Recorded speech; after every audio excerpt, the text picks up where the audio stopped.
నిజమైన పెళ్లి కుమారుడు వచ్చి తలుపులు వేయబడ్డ తర్వాత నువ్వు ఎన్నిసార్లు అయ్యా అయ్యా అయ్యా దాన ధర్మాలు చేశావు, గుడ్డోళ్ళకి సహాయం చేశావు, బిచ్చగాళ్ళకి చాలా సహాయం చేశావు. నా జీతం అంతా దేవుని సేవకి వాడానయ్యా.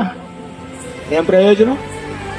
ఆయన వచ్చి గడియలో నువ్వు సిద్ధపాటు లేకపోతే, తలుపు వేయబడిన తర్వాత అప్పుడు పిలిస్తే ఏం ప్రయోజనం? తలుపు వేయబడక మునిపే ఆ యొక్క అపోస్తుల వలె, ఆ యొక్క ప్రవక్తల శిష్యుల వలె, ఆ బెలిసేదరు వలె, లేదా ఐగుప్తులో ఫరో యోసేపును కేక వేసినట్లుగా ఆ కలల కన్న వాడిని పిలవండి అయ్యా.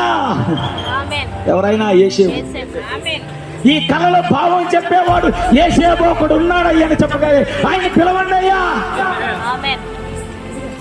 నేను అనుకుంటా బహుశా అది ఈ రాత్రి నువ్వు ఆయన పిలిచే రాత్రి ఈ రాత్రి. ఒకవేళ ఇదే గడి ఏమో ఆలోచన చేస్తా.